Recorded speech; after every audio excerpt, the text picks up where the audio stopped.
¿Alguna vez has escuchado frases como, si no fuera porque te quiero, no venía a verte? ¿Crees que está bien? Acompáñame en este video para revisar la utilización correcta de los verbos en las estructuras condicionales. Soy Iván Tavera y es un gusto saludarte.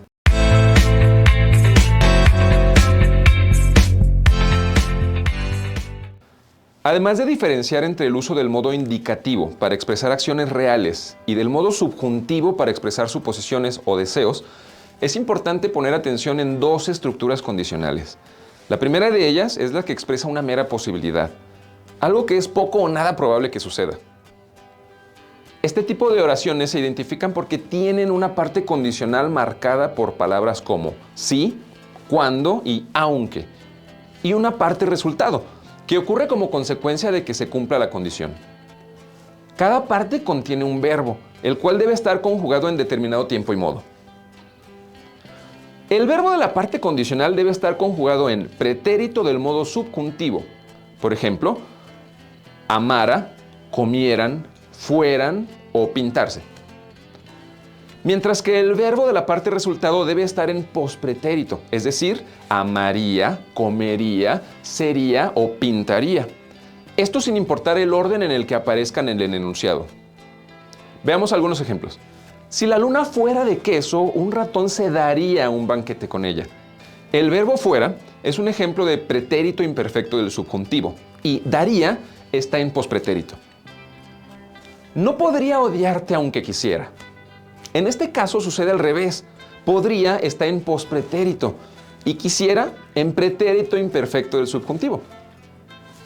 La segunda estructura condicional que vale la pena revisar es aquella en la que se expresa algo que sí es muy probable que suceda.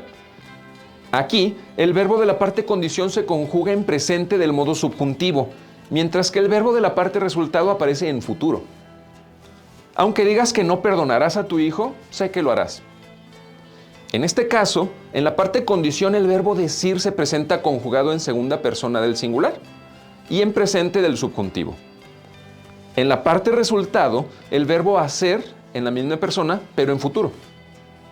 Yo te haré compañía cuando no quieras estar solo. En este otro ejemplo, la parte condición se muestra en la segunda parte de la oración y el verbo está en presente de subjuntivo. Mientras que la parte resultado presenta el verbo en futuro. Es muy común emplear los tiempos incorrectos en este tipo de estructuras, ¿no te parece? Pero confiamos en que te volverás un experto en el tema. Ahora, veamos algunas categorías en las que se pueden clasificar los verbos. Los verbos transitivos son aquellos que dependen de un complemento directo para expresar una idea completa. Como vimos en el tema de pronombres, el cual te invito a ver si aún no lo has hecho, el complemento directo es el objeto o persona que recibe de manera directa la acción del verbo y se puede identificar preguntándonos qué o quién la recibe. Por ejemplo, en el enunciado, Juana escribe una carta, el sujeto realiza una acción en función de algo, en este caso la carta. Sin este complemento directo, la oración no tendría el mismo sentido, pues solo daría a entender que Juana tiene la capacidad de escribir. La mayoría de los verbos del español son transitivos y requieren de un complemento directo para expresar algo concreto. En cambio, los verbos intransitivos son aquellos que no admiten un complemento directo. Su acción no recae sobre ningún objeto o persona, ya que por sí solos transmiten un concepto completo y entendible.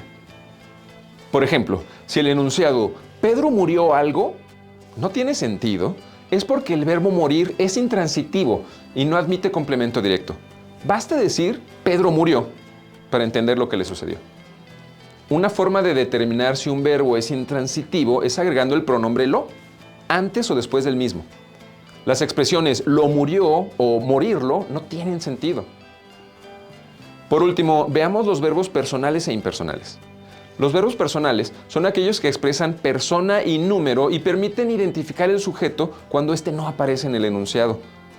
La mayoría de los verbos del español son de este tipo y se pueden conjugar en cualquier persona. Los verbos impersonales no tienen un sujeto determinado y solo se conjugan en tercera persona del singular. Algunos son propios, es decir, que siempre se conjugan de la misma manera, como los llamados verbos meteorológicos, llover, granizar, amanecer o nevar.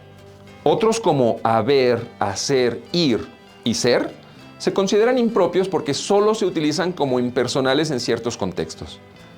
Por ejemplo, decir, habíamos muchas personas en la conferencia sobre el medio ambiente es incorrecto. Había muchas personas en la conferencia del medio ambiente es lo adecuado. Y si uno se quiere incluir entre quienes estaban en la conferencia, el verbo correcto es estábamos. Es un tema extenso este de los verbos, ¿verdad? Te invitamos a ver el video de tiempos y modos verbales si es que aún no lo has hecho. Y recuerda que puedes encontrar los ejercicios de este tema en la descripción del video.